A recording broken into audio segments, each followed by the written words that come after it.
नमस्कार, जनतंत्र टीवी देख रहे हैं आप। मैं हूं आपके साथ साहिल धुलिया और हमारी इस खास पेशकश में आप सभी का स्वागत है। तो तिरंगा हमारी आन बान शान और बलिदान का प्रतीक है। इसके नीचे हम सभी भारतवासी अपने आप को गौरवान्वित महसूस करते हैं। इस तिरंगे के तीनों रंगों में सबसे ऊपर केसरिया, बीच में सफेद और नीचे हरा रंग होता है। लेकिन क्या आपको पता है, शुरुआत से लेकर अब तक इस तिरंगे ने कई रंग बदले हैं। अपनी इस खास पेशकश में हम आपको बताएंगे इसी तिरंगे के स्वरूप के बारे में सब कुछ। तो चलिए शुरुआत करते हैं हमारे खास कार्यक्रम मैं तिरंगा बोल रहा हूं की।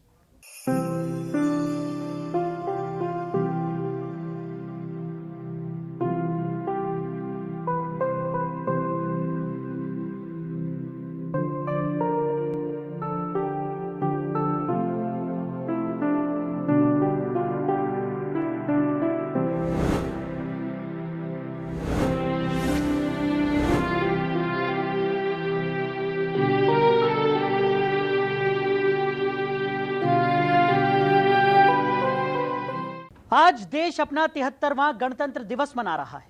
चारों तरफ जश्न का माहौल है। हर ओर तिरंगा बड़े ही शान के साथ लहरा रहा है। लेकिन क्या आपको पता है कि इस तिरंगे ने कितने रूप बदले हैं, कितने रंग बदले हैं? तब कहीं जाकर हमारे देश को यह तिरंगा मिल सका है। यह जानने के लिए खुद तिरंगे की जुबानी सुनिए उसी की कहानी।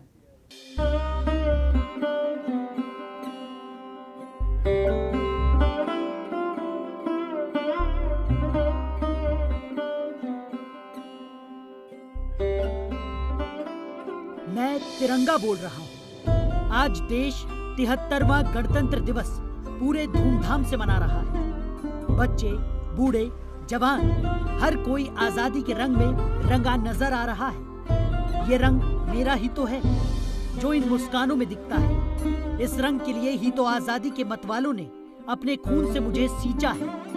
मैंने देखा है आजादी के दीवानों का वो जुनून, जो भारत माँ की आजादी के लिए कुछ भी कर गुजरने को आतुर थे। मैंने देखी है देशभक्तों की वो दीवानगी, जो आखिरी सांस तक बस वंदे मातरम कहते रहे।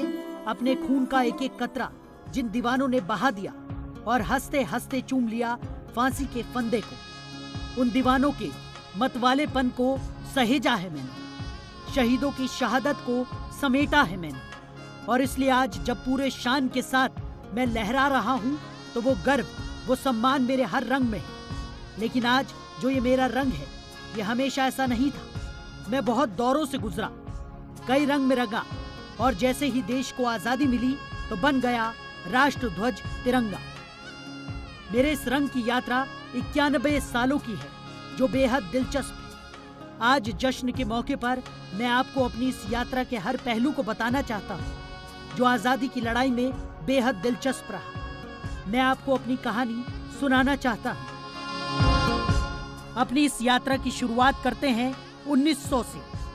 हालांकि आजादी पाने के लिए संघर्ष 1857 से शुरू हो चुका था, लेकिन इस लड़ाई में क्रांतिकारियों को जिस चीज की बहुत जरूरत महसूस हो रही थी, वो कमी थी एक झंडे की। 1900 में बोधगया में ये खोज खत्म हुई, जहां पर स्वामी विवेकानंद की शिष्या सिस्टर निवेदिता को इस झंडे को बनाने की जिम्मेदारी दी गई।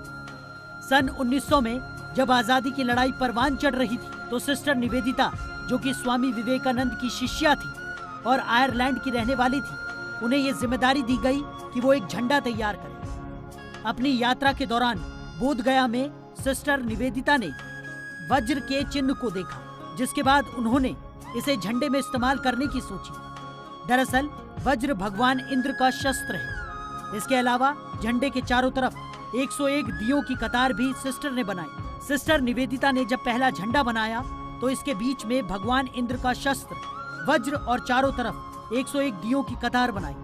इसके अलावा झंडे में वज्र के दोनों तरफ बांग्ला में वंदे मातरम भी लिखा था। सिस्टर ने इसे सिर्फ एक रंग में रंगा, वो रंग था लाल रंग, क्योंकि सिस्टर निवेदिता का कहना था कि लाल रंग आजादी का प्रतीक है।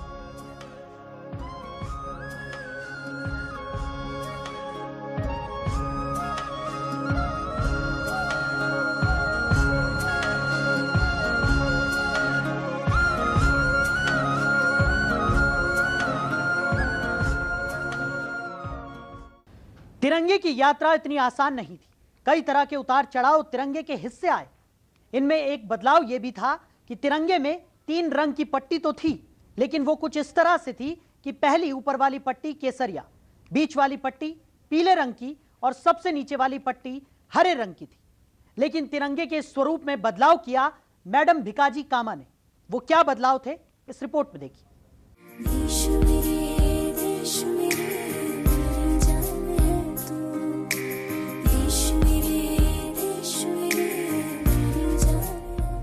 देश की शान तिरंगे की यात्रा इतनी आसान नहीं थी। तिरंगे ने अपने वास्तविक रूप में आने के लिए कई तरह के बदलावों को देखा, महसूस किया। इन बदलावों को लेकर, कभी तिरंगे के बदले स्वरूप को लेकर देश के तत्कालीन नेता और तिरंगे की डिजाइन बनाने वालों ने कई तरह से अपनी अपनी प्रतिक्रियाएं दी। कई तरह के उतार चढ़ाव तिरंगे के हिस्से आए। इनमें एक बदलाव यह भी था कि तिरंगे में 3 रंग की पट्टी तो थी, लेकिन वो कुछ इस तरह से थी कि पहली ऊपर वाली पट्टी केसरिया, बीच वाली पट्टी पीले रंग की और सबसे नीचे वाली पट्टी हरे रंग की थी। लेकिन तिरंगे के स्वरूप में बदलाव किया मैडम भिकाजी कामा ने। पूरे देश में स्वाधीनता के लिए आवाज तेज हो चली थी। इस बीच सन 1906 में बंगाल विभाजन के विरोध में ग्रीन पार्क से एक रैली निकाली गई। आजादी की लड़ाई तो वही थी, लेकिन जो झंडा इस रैली में लहरा रहा था उसका रंग बदल चुका था। 7 अगस्त 1906 को बंगाल के ग्रीन पार्क में जो 3 रंग का झंडा लहरा रहा था उसे सचिंद्र प्रसाद बोस ने बनाया था। इसी झंडे के साथ पहली बार 3 रंग के झंडे या यूं कहें कि तिरंगे का स्वरूप सामने आया। हालांकि अभी भी तिरंगे की यात्रा अधूरी थी। सचिंद्र प्रसाद बोस ने जिस झंडे को बनाया था वो 3 रंग का था, जिसमें सबसे ऊपर केसरिया रंग, बीच में पीला रंग और सबसे नीचे हरे रंग का इस्तेमाल किया गया था। इसके अलावा सबसे ऊपर केसरिया पट्टी पर आधे खिले कमल की एक कतार भी बनाई गई थी, तो बीच की पीली पट्टी पर हिंदी में वंदे मातरम लिखा गया था। वहीं सबसे नीचे हरी पट्टी में एक तरफ सूरज और दूसरी तरफ चांद और एक तारा बनाया गया था। आजादी की लड़ाई देश में ही नहीं, अब दुनिया के दूसरे हिस्सों में भी अलग अलग तरीकों से लड़ी जा रही थी। इसी कड़ी में देश की महान क्रांतिकारी भिकाजी रुस्तम कामा ने पहली बार विदेशी धरती पर हिंदुस्तानी झंडा फहराकर अंग्रेजों के खिलाफ आंदोलन की शुरुआत की। 22 अगस्त 1907 को जर्मनी के स्टुटगार्ट में एक सम्मेलन किया गया। ये एक अंतर्राष्ट्रीय सम्मेलन था जिसमें भारत की तरफ से भारत की महान क्रांतिकारी भिकाजी रुस्तम कामा ने हिस्सा लिया। भिकाजी कामा ने इस सम्मेलन में पहली बार विदेशी धरती पर भारतीय झंडा फहराकर अंग्रेजों के खिलाफ आंदोलन का आगाज कर दिया। लेकिन इस बार भी झंडा अलग था। हालांकि मैडम कामा ने झंडे में ज्यादा बदलाव नहीं किए थे। इस बार ऊपर की पट्टी केसरिया रंग की जगह हरे रंग की थी, लेकिन उस पर 8 कमल अब भी मौजूद थे।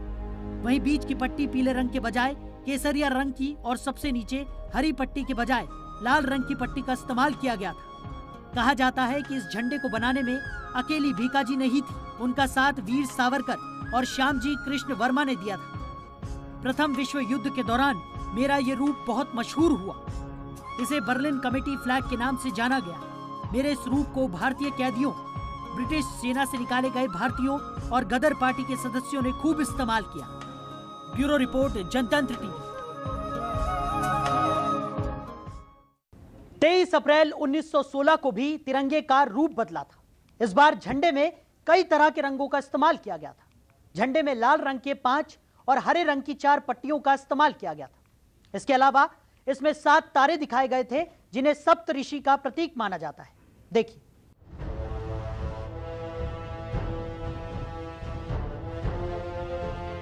तेईस अप्रैल 1916 झंडे का रंग एक बार फिर बदला। लोकमान्य तिलक, एनी बेसेंट और मोहम्मद अली जिन्ना ने साथ मिलकर होम रूल लीग की स्थापना की। इस लीग के जरिए अंग्रेजों के अत्याचारों के खिलाफ आवाज उठाने के लिए और आंदोलन को तेज करने के लिए एक झंडे को फहराया गया। लेकिन यह झंडा विश्व युद्ध के दौरान इस्तेमाल किए गए झंडे से बिल्कुल अलग था। इस झंडे में लाल रंग की 5 और हरे रंग की 4 पट्टियों का इस्तेमाल किया गया था। इसके अलावा इनमें 7 तारे दिखाए गए थे जिन्हें सप्तऋषि का प्रतीक माना जाता है। इसके अलावा इनमें बाईं तरफ ब्रिटिश राज का झंडा और दाईं तरफ आधे चांद और तारे को दिखाया गया था। कहा जाता है कि 1917 में कोलकाता में कांग्रेस ने जे अधिवेशन किया था जिसमें इसी झंडे को फहराया गया था। पूरे देश में अंग्रेजों के खिलाफ आंदोलन तेज हो चुका था। ब्रिटिश राज को उखाड़ फेंकने के लिए आग धधक रही थी, लेकिन यह तय नहीं हो पाया था कि बार बार बदलते झंडे के रंग में किस झंडे को एक देश का झंडा माना जाए जो सभी को स्वीकार्य हो। पूरे देश में बार बार अलग अलग झंडे सामने आ रहे थे, लेकिन किसी पर सहमति नहीं बन पा रही थी कि एक देश का झंडा किसे बनाया जाए। इन सब के बीच पिंगली वेंकैया, जो कि आंध्र प्रदेश के रहने वाले थे, एक झंडे का डिजाइन तैयार करने में लगे थे। उन्होंने इसके लिए 5 साल तक 30 देशों के झंडों का गहन अध्ययन किया था। इस बीच 1921 में विजयवाड़ा में ऑल इंडिया कांग्रेस कमेटी की एक बैठक हुई, जिसमें हिस्सा लेने के लिए महात्मा गांधी वहां पर पहुंचे। उन्होंने झंडे का डिजाइन तैयार करने के लिए पिंगली वेंकैया को वहां बुलाया और उन्हें एक झंडा तैयार करने को कहा जिसमें भारत की छवि नजर आती हो। पिंगली वेंकैया ने जो झंडा तैयार किया वो कुछ इस तरह का था, जिसमें ऊपर का हरा रंग और नीचे लाल रंग का इस्तेमाल किया गया था और दोनों पट्टियों के ऊपर एक बड़े से चरखे को दिखाया गया था। लेकिन गांधी जी को यह झंडा पसंद नहीं आया, इसलिए उन्होंने इस झंडे को दोबारा बनाने के लिए कहा। इस बार पिंगली वेंकैया ने सफेद रंग का भी इस्तेमाल किया, जिसमें सबसे ऊपर सफेद रंग, बीच में हरा रंग और सबसे नीचे लाल रंग का इस्तेमाल किया गया था। इन तीनों पट्टियों के ऊपर एक चरखा बनाया गया था। इस झंडे को काफी लोगों ने पसंद किया, लेकिन आम सहमति इस झंडे को लेकर भी नहीं बन पाई। झंडे को लेकर हो रही दिक्कतों को देखते हुए 2 अप्रैल 1931 अखिल भारतीय कांग्रेस ने एक कमेटी का गठन किया, जिसमें 7 सदस्य थे, जिनमें पंडित जवाहरलाल नेहरू, सरदार वल्लभ भाई Patel, Maulana Abul Kalam Azad, doctor B पट्टाभाई, Sitaramayya master Tara Singh, doctor NS हृदयकर और दत्तात्रेय बालकृष्ण कालेकर को शामिल किया गया। इस कमेटी को जिम्मेदारी दी गई कि वो एक ऐसे झंडे का डिजाइन तैयार करें जो सभी को स्वीकार्य हो। कमेटी ने एक बार फिर पिंगली वेंकैया पर ही भरोसा दिखाया और उन्हें डिजाइन तैयार करने के लिए कहा। कराची में 1931 में कांग्रेस कमेटी की एक बैठक हुई। 7 सदस्य कमेटी ने सभी के सामने बैठक में पिंगली वेंकैया को अपने झंडे का डिजाइन दिखाने को कहा। पिंगली वेंकैया ने जो झंडा तैयार किया उसे सभी के सामने रखा। ये झंडा आज के तिरंगे जैसा था। इसे सभी ने स्वीकार कर दिया। पिंगली वेंकैया ने जिस झंडे को तैयार किया था उसमें 3 रंग थे, जिसमें सबसे ऊपर केसरिया रंग, बीच में सफेद और सबसे नीचे हरा रंग दिखाया गया था। इसके अलावा झंडे के बीच वाली सफेद पट्टी पर एक चरखा दिखाया गया था। पिंगली वेंकैया के मुताबिक केसरिया रंग वीरता और साहस का प्रतीक है, सफेद रंग शांति सौहार्द का, तो हरा रंग समृद्धि और विकास का। वहीं चरखे को पिंगली वेंकैया ने आत्मनिर्भरता का प्रतीक बताया। इस झंडे को सभी ने स्वीकार किया और इस झंडे के नीचे शुरू हुई स्वाधीनता संग्राम की आखिरी लड़ाई, अंग्रेजी सरकार को सत्ता से उखाड़ फेंकने के लिए। ब्यूरो रिपोर्ट, जनतंत्र टीवी। एक झंडा पिंगली वेंकैया के जरिए भी बनाया गया था, वो भी हमारे राष्ट्र ध्वज तिरंगे जैसा ही था। अब वो समय था जब झंडे में फाइनल बदलाव होना था, लेकिन झंडे में यह बदलाव बड़ा था, इसलिए इसके लिए एक कमेटी का गठन किया गया था। 23 जून 1947 को संविधान सभा में डॉक्टर राजेंद्र प्रसाद के नेतृत्व में एक एडहॉक कमेटी का गठन किया गया, जिसमें डॉक्टर राजेंद्र प्रसाद के अलावा मौलाना अबुल कलाम आजाद, सरोजनी नायडू, सी राजगोपालाचार्य, KM मुंशी और BR अंबेडकर को शामिल किया गया था। इस कमेटी को जिम्मेदारी दी गई आजाद भारत का झंडा बनाने की। इस कमेटी की बैठकें 3 हफ्ते तक चली और आखिरकार कमेटी ने फैसला लिया कि कांग्रेस पार्टी के झंडे में थोड़े बदलाव किए जाएं और इसे ही आजाद भारत का झंडा मान लिया जाए। उस झंडे का स्वरूप क्या था, इस रिपोर्ट में देखिए।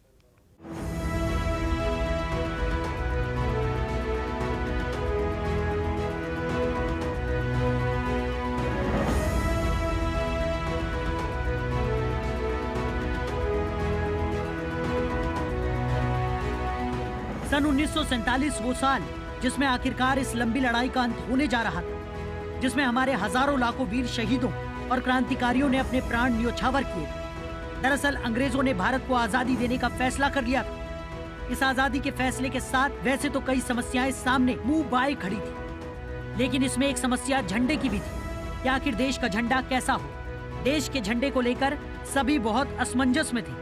ज्यादातर लोगों का मानना था कि कांग्रेस पार्टी के झंडे को ही देश का झंडा मान लिया जाए, लेकिन कुछ का मानना था कि कांग्रेस पार्टी के झंडे से देश के झंडे को अलग होना चाहिए। 23 जून 1947 को संविधान सभा ने डॉक्टर राजेंद्र प्रसाद के नेतृत्व में एक एंड हॉक कमेटी का गठन किया, जिसमें डॉक्टर राजेंद्र प्रसाद के अलावा मौलाना अबुल कलाम आजाद, सरोजिनी नायडू, सी राजगोपालाचार्य, के एम मुंशी और BR अम्बेडकर को शामिल किया गया। इस कमेटी को जिम्मेदारी दी गई आजाद भारत का झंडा बनाने की। इस कमेटी की बैठकें 3 हफ्ते तक चली और आखिरकार कमेटी ने फैसला लिया कि कांग्रेस पार्टी के झंडे में थोड़े बदलाव किए जाएं और इसे ही आजाद भारत का झंडा मान लिया जाए। जो बदलाव एंड हॉक कमेटी की तरफ से सुझाए गए थे, उनमें सबसे बड़ा बदलाव सफेद पट्टी पर बने चरखे की जगह अशोक चक्र के इस्तेमाल का था। कमेटी का मानना था कि अशोक चक्र भी चरखे का प्रतीक है जो आत्मनिर्भरता को दिखाता है। कमेटी ने जब ये फैसला लिया कि झंडे के बीच में चरखे की जगह अशोक चक्र को दिया जाए, तो इसकी जानकारी महात्मा गांधी को भी हुई, जिससे वो नाराज हो गए। उनका कहना था कि 1931 में जिस झंडे को उन्होंने स्वीकार किया था, वही आजाद भारत का झंडा होना चाहिए। साथ ही झंडे के बीच से चरखे को हटाने के तो वो बिल्कुल खिलाफ थे। उनका कहना था कि चरखे के बिना भारत की सही तस्वीर पेश नहीं की जा सकती। हालांकि बाद में उन्हें बड़े नेताओं ने इसी तरह ये कहकर मना लिया कि चक्र भी चरखे का ही प्रतीक है। हालांकि बेमन से ही सही, लेकिन गांधी जी ने इसे आखिर स्वीकार कर लिया। संविधान की एड हॉक कमेटी ने अपनी बैठक में ये फैसला लिया कि 14 जुलाई 1947 को संविधान सभा की बैठक में पंडित जवाहरलाल नेहरू आजाद भारत के झंडे के प्रस्ताव को पेश करेंगे। और हुआ भी कुछ वैसा ही। आजादी से मात्र 24 दिन पहले पंडित जवाहरलाल नेहरू ने राष्ट्रीय ध्वज के लिए प्रस्ताव दिया और उसे सर्वसम्मति से पारित कर दिया गया। और जो स्वरूप सामने आया वो कुछ ऐसा था। सबसे ऊपर केसरिया रंग, जो भगवा रंग से लिया गया, जो पूर्व काल से अखंड भारत का झंडा रहा, जिसके नीचे पूरे आर्यव्रत ने अपना भूत, भविष्य और वर्तमान बुना। बीच में सफेद पट्टी, जो शांति और सौहार्द का प्रतीक है। सबसे नीचे हरा रंग, जो भारत की समृद्धि और विकास की निशानी है। और बीच में नीले रंग का अशोक चक्र, जिसमें 24 कमानियां हैं, जो आत्मनिर्भरता और दिन के 24 घंटों का प्रतीक है। और आखिर में मैं ये भी बता दूं, मैं पहली बार 16 अगस्त 1947 को देश के पहले प्रधानमंत्री जवाहरलाल नेहरू के जरिए लाल किले की प्राचीर पर फहराया गया। और तब से लेकर आज तक हमारी आन बान शान, हमारी प्रगति, हमारे शौर्य और विकास का प्रतीक तिरंगा और भी बड़ी शान से लहरा रहा है। तो मस्तक है हमारे देश का, हमारे स्वाभिमान का। जय हिंद।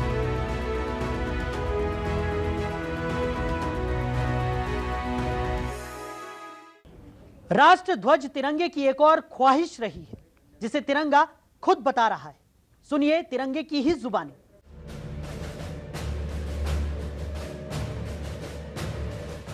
राष्ट्र पर प्राण न्योछावर करने वाले फौजी रणबांकुरों के शवों पर और राष्ट्र की महान विभूतियों के शवों पर भी मुझे उनकी शहादत को सम्मान देने के लिए लपेटा जाता है। तब मेरी केसरिया पट्टी सिर तरफ और हरी पट्टी जांघाओं की तरफ होनी चाहिए, न कि सिर से लेकर पैर तक सफेद पट्टी चक्र समेत आए और केसरिया और हरी पट्टी दाएं बाएं हो। याद रहे, शहीद या विशिष्ट व्यक्ति के शव के साथ मुझे जलाया या दफनाया नहीं जाए, बल्कि मुखाग्नि क्रिया से पहले या कब्र में शरीर रखने से पहले मुझे हटा लिया जाए। अमानक, बदरंग, कटी फटी स्थिति वाला मेरा स्वरूप फहराने योग्य नहीं होता। ऐसा करना मेरा अपमान होकर अपराध है। अतः वक्त की मार से जब कभी मेरी ऐसी स्थिति हो जाए तो मुझे गोपनीय तरीके से सम्मान के साथ अग्नि प्रवेश दिला दें या वजन रेत बांधकर पवित्र नदी में जल समाधि दे दें। इसी तरह पार्थिव शरीरों पर से उतारे गए ध्वजों के साथ भी करें। मुझे पानी की सतह से स्पर्श कराना, भूमि पर गिराना, फाड़ना, जलाना, मुझ पर लिखना और मेरा व्यवसायिक उद्देश्य से उपभोक्ता वस्तु पर प्रयोग अपराध होता है। मुझे झुकाना भी मेरा अपमान कहलाता है। और तब से लेकर आज तक हमारी आन बान शान, हमारी प्रगति, हमारे शौर्य और विकास का प्रतीक तिरंगा आज भी बड़ी शान से लहरा रहा है, जो मस्तक है हमारे देश का, हमारे स्वाभिमान का। जय Hind.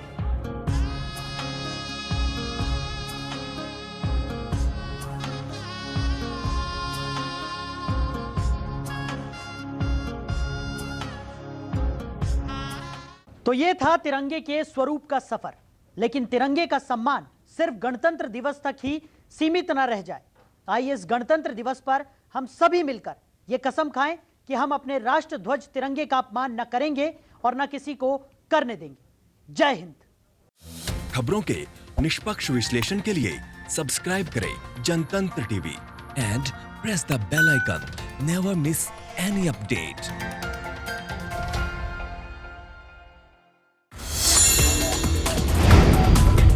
Download the Janatantra TV app, available on Google Play and App Store.